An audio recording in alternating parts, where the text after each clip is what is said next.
Herkese merhaba arkadaşlar. Şimdi Türkçe konuşacağım.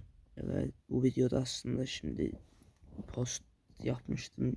Söylemiştim ki part 6 mı gelsin yoksa Control Edit nasıl yapılır o gelsin. Bayağı bir 70% yakın bir şey geldi. Nasıl yapılır edit controls. Onun için yapacağım. Şimdi bu ayrı bir cihaz işleteceğim yani. Çünkü öbür cihazda bayağı bir şeyler yüklü. Yani burada hiçbirisi yok, yani burada edit yapmadığım için yeniden her şeyi yani sıfırdan göstereceğim.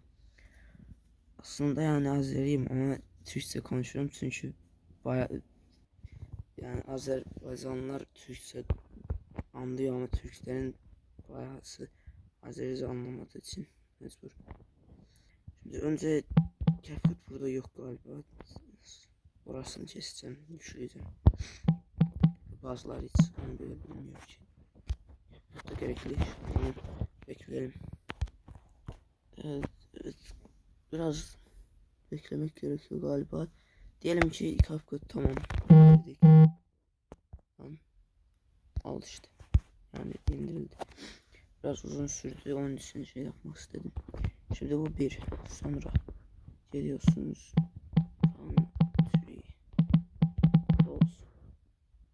Burada diyor böyle değil. Yes sticker. Evet, şunu yükleyeceğiz.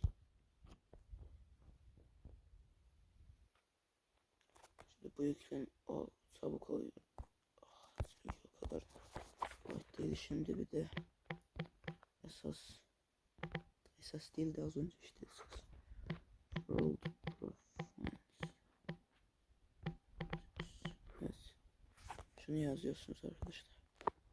Ve ilk gelen bu. Bunu yüklüyorsunuz.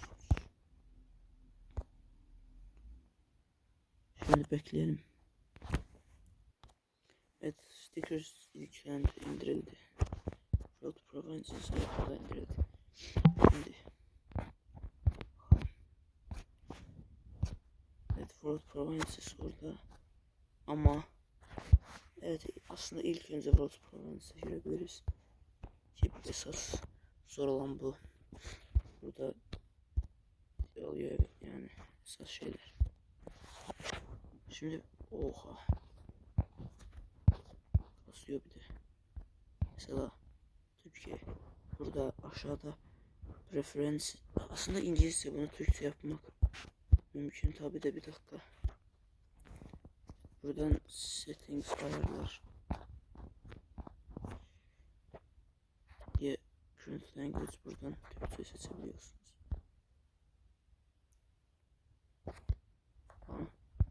Evet, burada maps, burada mesela yeni harita yapabiliyorsunuz, her şey sıfırlanıyor. Evet lan, niye Türkçe değil bu? Bir dakika, Türkçe. Orası boş verin o zaman. Buradan giriyoruz. Burada yandaki şeyi kapatmak için preferences B1, B2 yapıyorsunuz. Sonra B3 yapınca gidiyor. Sonra preferences H yapınca biraz gidiyor. Şöyle yapınca hepsi gidiyor. Şimdi burada her defasında mesela bir şey yapmak için önce mesela selam diyeceksiniz, videonu düzeltmek için. Yani burayı istediğiniz yere screenshot yapacaksınız veya yandan söndürme. Türkçe mi değil, neyse.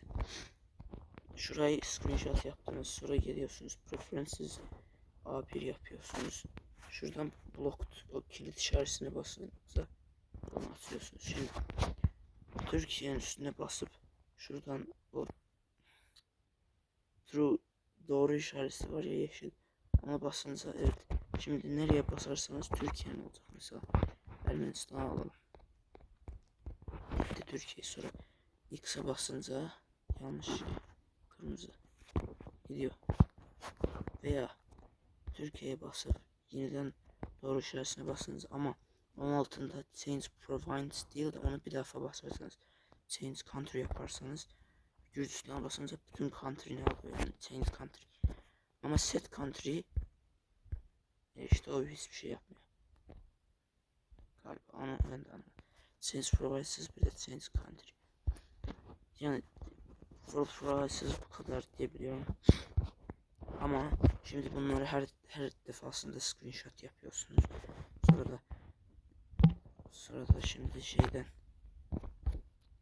hani ya stickers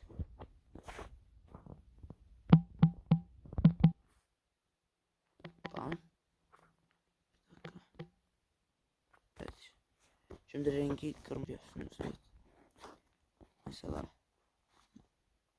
Asya'da Türkiye, Azerbaycan falan Asya'da. Buradan Türkiye'ye basıyorsunuz. Türkiye'ye geliyorsunuz. Böyle istiyorsanız böyle download ediyorsunuz.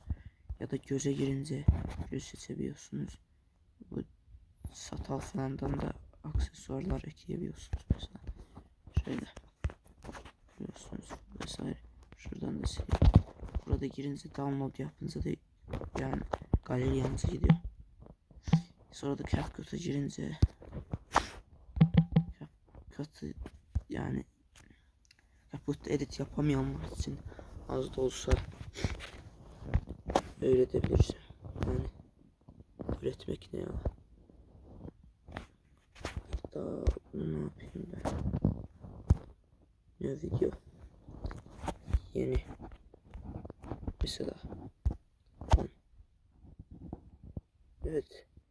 Bunun alov yapmanız gerekiyor ki resminize girebilsin. Şimdi buradan ne yapacağım? Buradan da ekliyorsunuz. Fotoğrafa girip buradan yaptıklarınızı yani screenshot yaptıklarınızı da ekliyorsunuz. Sonra da edit yapıyorsunuz da ben screenshot yapmadım çünkü telefonum da benim değil yani. İstemiyorum bir şey olsun. Evet arkadaşlar video bu kadardı. Umarım anlamışsınızdır. Zor gelen yerleri yorumlarda yazarsınız. Yine de anlatırım. Belki yazarak anlatırım. Ve oy olarak evet nasıl yapılır istemiştiniz. Ben de çektim. İyi günler.